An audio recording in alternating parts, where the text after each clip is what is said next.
Have you ever felt like you're constantly chasing something or someone? Chasing approval, chasing love, chasing a sense of belonging. If you identify as an empath, this feeling might be all too familiar. You give and you give, hoping that one day your efforts will be seen, appreciated, and reciprocated. But what if I told you the secret isn't to chase harder, but to stop chasing altogether? Today, we're diving deep into a powerful psychological shift inspired by the work of Carl Jung that explains why when an empath stops chasing, the world suddenly starts chasing them. Empaths are like emotional sponges. You feel everything so deeply, not just your own emotions, but the emotions of everyone around you. This incredible sensitivity is a gift, but it often comes with a shadow side. Because you can feel others' needs so intensely, you might develop a pattern of You become the ultimate people pleaser, the fixer, the one who's always there, bending over backward to make sure everyone else is okay. You chase their happiness, their validation, their love, believing that if you just try hard enough, you'll finally feel complete and worthy. This chasing dynamic is something Carl Jung would have understood through his concepts of the persona and the shadow. The persona is the mask we wear for the world. For many empaths, this persona is a tireless caregiver, the selfless friend, the one who never has any needs of their own. It's a beautiful mask, but it's still a mask. And what does this mask hide? It hides the shadow. The shadow, in Jungian terms, isn't necessarily evil. It's the part of ourselves that we repress, deny, or are ashamed of. For the chasing empaths, the shadow contains their own unmet needs, their desires, their boundaries, and even their frustration and resentment.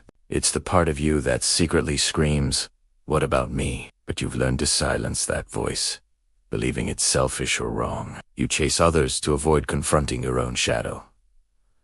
So, you're running on this endless treadmill. You give your energy, your time, and your heart away, and you often end up attracting people who are more than happy to take. These are often emotionally unavailable people, narcissists, or simply those who are used to being chased. They sense your eagerness to please, and they take advantage of it.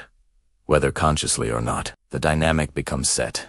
You are the pursuer, and they are the pursued. This creates a massive energy imbalance. You're constantly depleted, while they are constantly being filled up by your energy. You feel unseen, undervalued, and exhausted. And the more you chase, the faster they run. It's a paradox. Your desperate attempt to connect only pushes connection further away. Now, let's talk about the magic moment. The moment the empath decides to stop. This isn't a passive act of giving up. It's a conscious, powerful decision. It's the moment you say, enough. You stop chasing validation from others and decide to give it to yourself. You stop trying to fix everyone else and turn your focus inward to heal your own wounds. This is what Jung called individuation, the process of becoming your whole, integrated self. When you stop chasing, you are no longer operating solely from your people-pleasing persona. You are starting to integrate your shadow. You begin to acknowledge your own needs. You start setting boundaries. You learn to say no without feeling guilty. You stop making other people's emotional well-being your sole responsibility. You reclaim your energy. Instead of pouring it outward into a leaky bucket, you pour it back into yourself. This is terrifying at first. The silence can be deafening. The people who are used to you chasing them might get angry or confused. They might accuse you of being selfish or cold. They might even disappear from your life. And this is a good thing. It's the universe filtering out those who are only there for what you could give them. Letting them go creates a vacuum, a space for something new and better to enter. As you stand still in your own power, something incredible happens. The energetic dynamics of the universe begin to shift. People are drawn to wholeness. They are drawn to authenticity. When you stop performing and start simply being asterisk, you radiate a quiet confidence and a self-assured energy that is incredibly magnetic. You're no longer a desperate chaser. You are a centered, grounded individual. This new energy is what starts to draw the world to you. The very things you were chasing respect. Genuine connection. Love begin to flow toward you naturally. Why?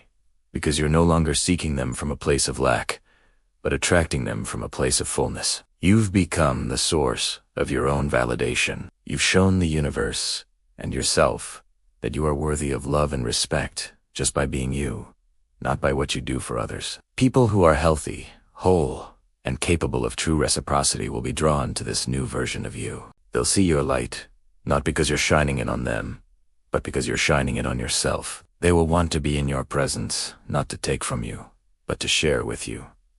The dynamic flips completely. Instead of you chasing them, they are intrigued by you. They want to know the person who is so comfortable in their own skin, so self-contained, so peaceful. They start to chase your calm, your authenticity, your light. Think of it like this.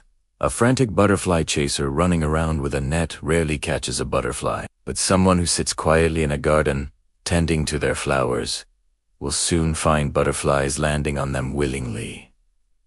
You are that garden. When you stop chasing and start cultivating your own inner world, your passions, your peace, your self-worth, you become an irresistible place for beauty to land. This journey of stopping the chase is the empath's path to true empowerment. It is about retrieving those lost parts of yourself from the shadow and integrating them into a whole, authentic being. It's about shifting from an external locus of control, where your happiness depends on others, to an internal one, where you are the creator of your own joy. So, if you're an empath who feels tired, unseen, and drained from all the chasing, I invite you to try an experiment. Just for today, stop.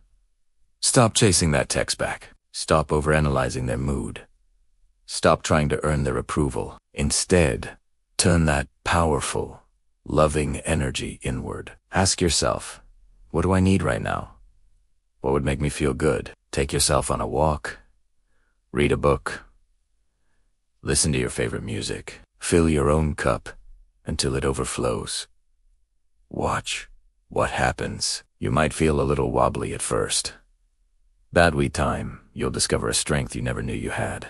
And you'll notice the world around you starting to respond in a new way. The right people, the right opportunities, and the right connections will start to find their way to you without you having to run after them. Because when you finally stop chasing the world, you give the world a chance to finally chase you back. Thank you so much for watching. If this message resonated with you, please give this video a thumbs up and consider subscribing for more insights on psychology and self-growth. Drop a comment below and let me know if you've ever experienced this shift in your own life. I'd love to hear your story. Take care and see you in the next video.